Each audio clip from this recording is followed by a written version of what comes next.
사무엘하 19장. 백성들이 요압에게 말했습니다. 왕이 압살롬 때문에 너무 슬퍼하며 울고 계십니다. 다윗의 군대는 압살롬과의 싸움에서 이겼으나 그날은 오히려 모든 백성에게 슬픔의 날이 되고 말았습니다. 그것은 백성들이 왕께서 자기 아들 때문에 너무 슬퍼하신다는 이야기를 들었기 때문입니다.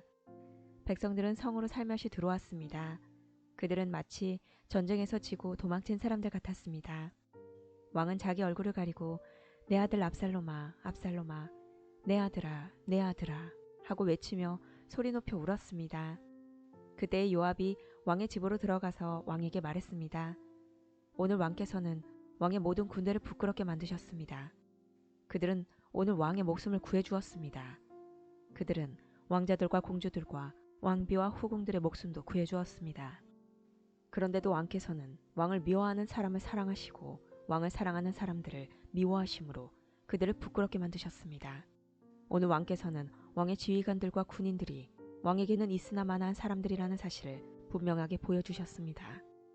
압살롬이 살고 우리가 모두 죽었더라면 왕께서는 오히려 기뻐하셨을 것입니다. 자, 이제는 나가셔서 왕의 종들을 격려해 주십시오.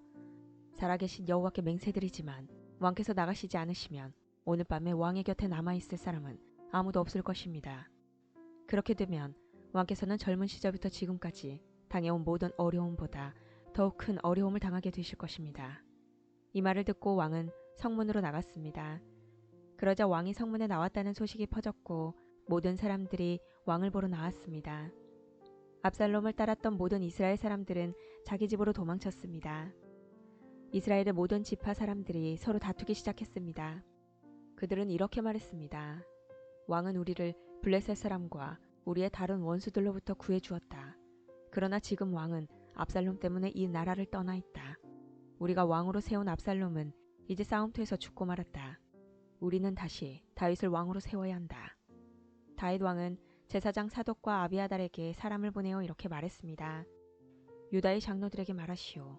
나는 내 집에서도 모든 이스라엘 백성들이 왕을 왕궁으로 다시 모셔오자고 말하는 소리를 들었소. 그런데 그대들은 어찌하여 왕을 왕궁으로 모시는 일에 가만히들 있는 거요. 그대들은 나의 형제요, 나의 집안 사람들이요. 그런데 어찌하여 그대들은 왕을 다시 모시는 일에 아무 말이 없소. 그리고 압살롬을 따랐던 아마사에게 말하시오. 그대는 내 집안 사람 중 한 사람이요. 내가 그대를 군대의 사령관으로 삼겠소. 만약 내가 요압 대신 그대를 군대의 사령관으로 임명하지 않는다면 하나님께서 나에게 벌을 주셔도 좋소. 다윗이 모든 유다 백성의 마음을 움직였습니다. 유다 백성은 하나같이 마음이 모아졌습니다. 그들은 왕에게 사람을 보내어 이렇게 말했습니다. 모든 신하들과 함께 돌아오십시오. 그리하여 왕이 요단강까지 돌아왔을 때 유다 사람들은 길갈로 와서 왕을 맞이했습니다. 그들은 왕이 요단강을 건너는 것을 도와주려 했습니다. 게라의 아들 시므이는 베냐민 사람이었습니다. 시므이는 바호림에 살았습니다. 시므이는 유다 사람들과 함께 서둘러 내려와서 다윗 왕을 맞이했습니다. 시므이와 함께 베냐민 사람 1000명도 왔습니다. 사울 집안의 종인 시바도 왔습니다. 시바는 자기 아들 15명과 종 20명을 데리고 왔습니다. 그들은 모두 서둘러 요단강으로 내려가서 왕을 맞이했습니다. 사람들은 요단강을 건너서 왕의 가족이 유다로 돌아오는 것을 도와주었습니다. 그들은 왕의 마음이 기쁘도록 애를 썼습니다. 왕이 강을 막 건너려 할 때 게라의 아들 시므이가 왕에게 나왔습니다. 시므이는 얼굴을 땅에 대고 왕 앞에서 절을 했습니다. 시므이가 왕에게 말했습니다. 내 주여, 저의 죄를 마음에 품지 말아 주십시오. 왕께서 예루살렘을 떠나셨을 때 제가 저지른 죄를 기억하지 말아 주십시오. 저희 죄를 제가 압니다. 그래서 요셉의 집안 중에서 제가 제일 먼저 내려와서 왕을 모시는 것입니다. 내 주 왕이시여. 그러나 수르야의 아들 아비새가 말했습니다. 시므이는 죽어야 합니다. 시므이는 여호와께서 기름 부어 세우신 왕을 저주했습니다. 다윗이 말했습니다. 수르야의 아들들이여, 이 일이 그대들과 무슨 상관이 있어? 그대들은 오늘 나와 원수가 되려 하고 있어. 오늘은 이스라엘에서 아무도 죽임을 당하지 않을 것이요. 오늘은 내가 이스라엘의 왕이 된 날이 아니요. 그리고 나서 왕이 시므이에게 말했습니다. 너는 죽임을 당하지 않을 것이다. 왕은 이전처럼 시므이에게 약속을 했습니다. 사울의 손자인 무비보셋도 다윗 왕을 맞이하러 내려왔습니다. 무비보셋은 왕이 예루살렘을 떠난 날부터 평안히 돌아올 때까지 발도 씻지 않고 수염도 깎지 않고 옷도 빨지 않았습니다. 무비보셋이 예루살렘에서 왕을 맞으러 왔습니다. 왕이 무비보셋에게 물었습니다. 무비보셋아, 너는 어찌하여 나와 함께 가지 않았느냐? 무비보셋이 대답했습니다. 내 주여, 저의 종 시바가 저를 속였습니다. 저는 시바에게 나는 다리를 저니 나귀의 안장을 채워다오. 나귀를 타고 왕을 따라가겠다 하고 말했습니다. 그러나 시바는 저를 속이고 저에 대해 왕께 거짓말을 했습니다. 내 주 왕이시여, 왕께서는 하나님이 보내신 천사와도 같으신 분입니다. 그러니 왕께서 판단하시기에 옳은 대로 결정하십시오. 제 아버지의 모든 집안은 내 주 왕 앞에서 죽어 마땅했으나 왕께서는 저를 왕의 식탁에서 함께 먹는 사람들 가운데 앉혀주셨습니다. 그러니 이제 저는 왕께 더 바랄 것이 없습니다. 왕이 무비보셋에게 말했습니다. 그만두어라. 너와 시바가 땅을 나누어 가져라. 무비보셋이 왕에게 말했습니다. 시바에게 땅을 다 주십시오. 저는 내 주 왕께서 집에 평안히 돌아오신 것만으로도 만족합니다. 길르앗 사람 바르실레가 로글림에서 왕을 배웅하기 위하여 요단에 왔습니다. 바르실레는 80살이나 된 아주 늙은 사람이었고 아주 부자였습니다. 바르실레는 다윗이 마하나임에 머물러 있을 때 왕을 돌보아 주었습니다. 다윗이 바르실레에게 말했습니다. 나와 함께 강을 건너서 예루살렘으로 갑시다. 그러면 내가 그대를 돌보아 드리겠소. 그러나 바르실레가 왕에게 대답했습니다. 제 나이가 얼마인지 아십니까? 제가 왕과 함께 예루살렘으로 갈 수 있다고 생각하십니까? 제 나이가 80살입니다. 저는 먹고 마셔도 맛을 모를 만큼 늙었습니다. 저는 젊은 남자와 여자가 노래를 해도 그 소리를 알아들을 수 없을 만큼 늙었습니다. 그러니 저와 같은 사람에게 마음을 쓰지 마십시오. 저는 왕에게 상을 받을 자격이 없습니다. 왕을 모시고 요단강을 건너기는 하겠습니다. 하지만 그 다음에는 다시 돌아가서 제가 사는 성에서 죽음을 맞이할 수 있게 해주십시오. 제 부모님의 무덤 가까운 곳에서 죽게 해주십시오. 하지만 여기에 왕의 종 기맘이 있습니다. 내 주 왕이시여, 제 아들 기맘을 데리고 가셔서 왕께서 좋으실 대로 하십시오. 왕이 대답했습니다. 기맘을 데리고 가겠소. 그대가 원하는 것이라면 무엇이든지 기맘에게 해주겠소. 그리고 그대가 내게 원하는 것도 다 그대에게 해주겠소. 모든 백성은 요단강을 건너갔습니다. 왕도 바르실레에게 입을 맞추고 그에게 축복한 뒤 강을 건넜습니다.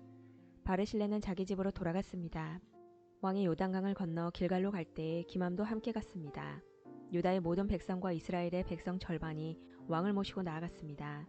이스라엘의 모든 백성이 왕에게 나와 불평했습니다. 우리 형제인 유다 사람들이 우리와 의논도 없이 왕과 왕의 가족들과 신하들을 요단강 건너편으로 건너주었다는데 그들이 이럴 수 있습니까?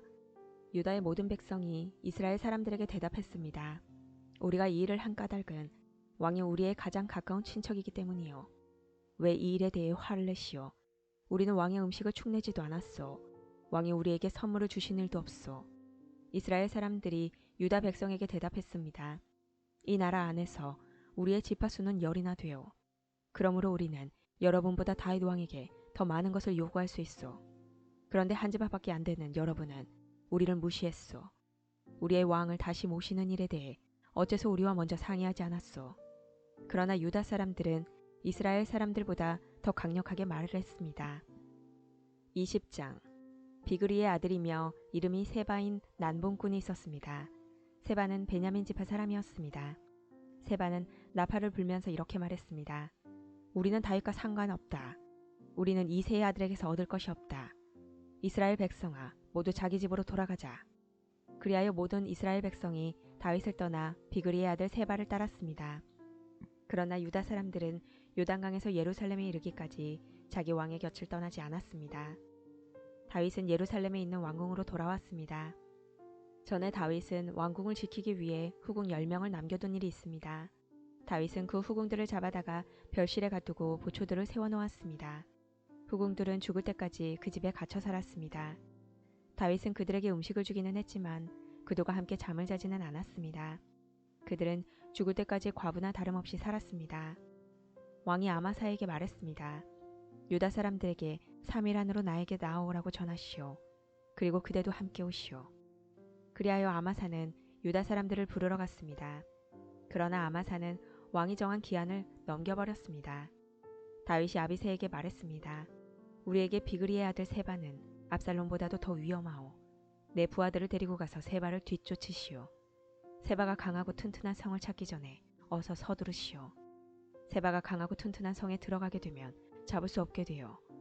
그리하여 요압의 부하들과 그렛 사람과 블렛 사람 그리고 모든 군인들이 아비새와 함께 갔습니다.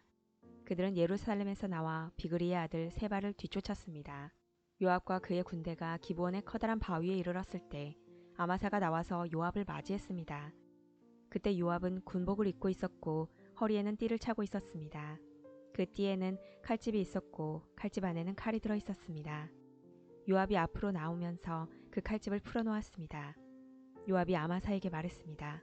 형님, 모든 일이 평안하시오. 그러면서 요압은 오른손으로 아마사의 수염을 잡고 입을 맞추었습니다.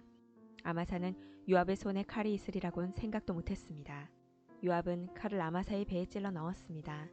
그러자 아마사의 창자가 땅에 쏟아졌습니다. 아마사는 그 자리에서 죽었기 때문에 요압이 다시 아마사를 칼로 찌를 필요가 없었습니다. 그리고 나서 요압과 그의 동생 아비새는 계속해서 비그리의 아들 세바를 뒤쫓았습니다. 요압의 부하 중 한 사람이 아마사의 시체 곁에 서 있다가 말했습니다. 요압과 다윗 편에 있는 사람은 요압을 따르도록 하여라. 아마사는 피투성이가 된 채 길 한가운데 쓰러져 있었습니다.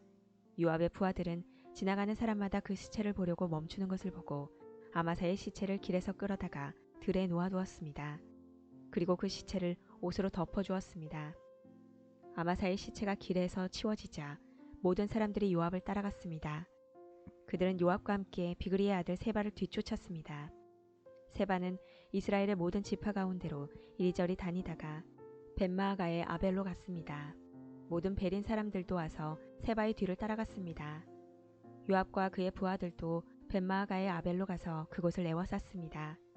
그들은 성을 공격하기 위해 성벽 곁에 흙을 쌓아 올렸습니다. 또 성벽을 무너뜨리기 위해 성벽 아래를 파기 시작했습니다. 그런데 어떤 지혜로운 여자가 성에서 소리를 질렀습니다. 제 말씀을 들어보십시오. 요압에게 이리로 좀 와달라고 해주십시오. 드릴 말씀이 있습니다. 그래서 요압이 여자가 있는 쪽으로 왔습니다. 여자가 요압 장군이십니까? 하고 물었습니다. 요압이 그렇소 하고 대답했습니다. 여자가 말했습니다. 제 말을 들어주십시오. 요압이 말했습니다. 듣고 있으니 말해보시오. 그러자 여자가 말했습니다. 전에는 사람들이 도움말을 구할 일이 있으면 아벨로 가보아라 하고 말하곤 했습니다. 그러면 문제가 풀렸습니다. 저는 평화를 좋아하는 충성스러운 이스라엘 백성 중 한 사람입니다. 장군께서는 이스라엘의 중요한 성 하나를 멸망시키려고 하고 있습니다. 여호와의 성인 이 성을 왜 멸망시키려 하십니까? 요압이 대답했습니다. 나는 결코 멸망시키거나 무너뜨리려고 온 것이 아니오. 그런 일은 나도 바라지 않소. 하지만 이 성에는 에브라임의 산악 지방에서 온 사람이 하나 있소. 그 사람의 이름은 비그리의 아들 세바인데 그 사람은 다윗 왕을 향해 반란을 일으켰소. 만약 그 사람을 나에게 데리고 오기만 하면 이 성을 그대로 내버려 두겠소. 여자가 요압에게 말했습니다. 그 사람의 머리를 장군님이 있는 성문 밖으로 던지고 말겠습니다. 그리고 나서 그 여자는 성의 모든 백성에게 매우 지혜롭게 말을 했습니다. 그들은 비그리의 아들 세바의 목을 잘랐습니다. 그리고 그 목을 성문 밖에 요압에게로 던졌습니다. 그러자 요압은 나팔을 불었고 군대는 그 성을 떠났습니다. 모두 다 집으로 돌아갔습니다. 요압은 왕이 있는 예루살렘으로 돌아갔습니다. 요압은 다시 이스라엘 모든 군대의 총사령관이 되었습니다. 여호야다의 아들 브나야는 그렛 사람과 블렛 사람을 지휘했습니다. 아도니람은 강제 노동하는 사람들을 감독했습니다. 아일루스의 아들 여호사밧은 역사 기록관이 되었습니다. 스와는 서기관이 되고 사독과 아비아달은 제사장이 되었습니다. 야일 사람이라는 다윗의 제사장이 되었습니다. 21장 다윗이 왕으로 있을 때 기근이 있었습니다. 기근은 3년 동안 계속되었습니다. 그래서 다윗은 여호와께 기도를 드렸습니다. 여호와께서 대답해 주셨습니다. 사울과 그의 집안 때문에 기근이 생긴 것이다. 사울이 기브온 사람들을 죽였기 때문이다. 다윗 왕은 기브온 사람들을 불러 모아 그들에게 물었습니다. 기브온 사람들은 이스라엘 백성이 아니었습니다. 그들은 살아남은 아모리 사람의 한 무리였습니다. 전에 이스라엘 사람들은 기브온 사람들을 해치지 않기로 약속을 했었습니다. 그러나 사울은 이스라엘과 유다의 백성들을 도우려는 열심이 너무 지나쳐서 기브온 사람들을 다 죽이려 했습니다. 다윗 왕은 기브온 사람들을 불러 모아 그들에게 이야기했습니다. 다윗이 물었습니다.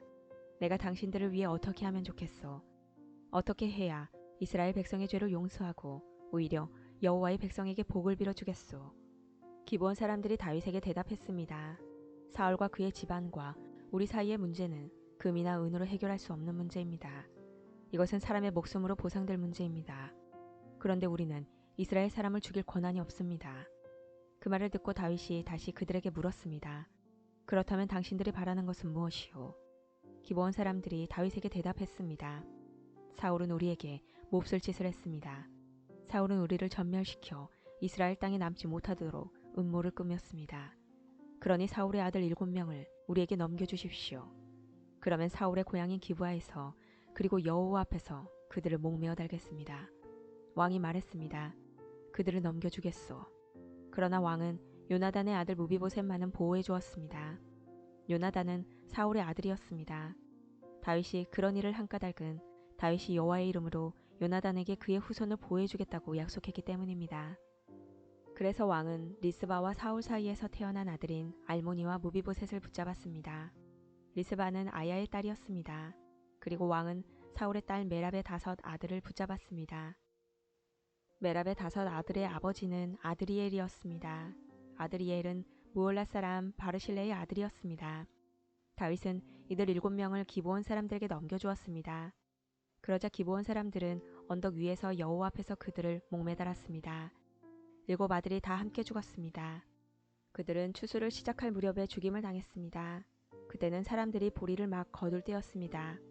아야의 딸 리스바는 거친 배로 만든 천을 가져다가 바위 위에 그것을 폈습니다. 그리고 리스바는 추수가 시작될 때부터 비가 내릴 때까지 하늘의 새들이 자기 아들들의 시체를 건드리지 못하게 막았습니다. 또 밤이 되면 들짐승들이 시체를 건드리지 못하게 막았습니다.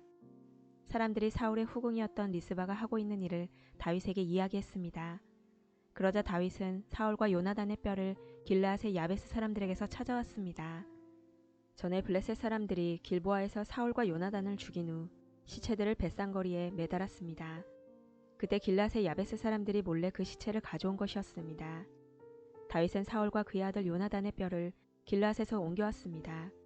그러자 백성들은 달려 죽은 사울의 7 아들의 시체를 거두어들였습니다.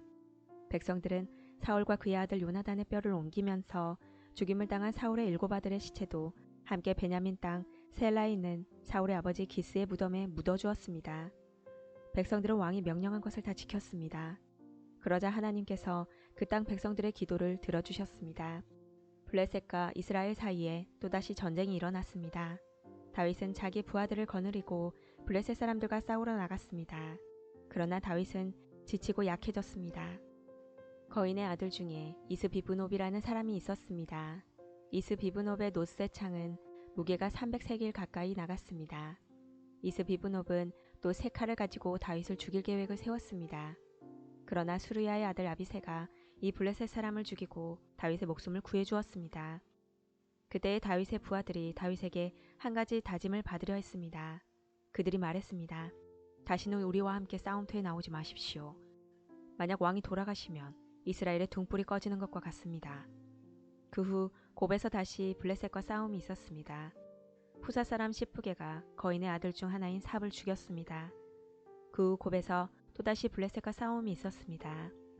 베들레헴 사람 야레오르김의 아들 엘하난이 가드 사람 골리앗의 동생 라흐미를 죽였습니다. 그의 창은 배틀채만큼 컸습니다. 가드에서도 또다시 전쟁이 일어났습니다. 거기에는 굉장히 큰 거인이 있었습니다. 그 사람의 손가락은 한 손에 6개씩 있었고 발가락도 한쪽에 6개씩 있었습니다. 그러니까 그 사람의 손가락과 발가락은 모두 24개였습니다. 이 사람도 역시 거인의 아들이었습니다. 이 사람은 이스라엘에 맞서 싸우다가 요나단에게 죽임을 당했습니다. 요나단은 다윗의 형인 삼마의 아들이었습니다. 이들 4사람은 모두 가드에 사는 거인의 아들들이었습니다. 그들은 모두 다윗과 그의 부하들에게 죽임을 당했습니다.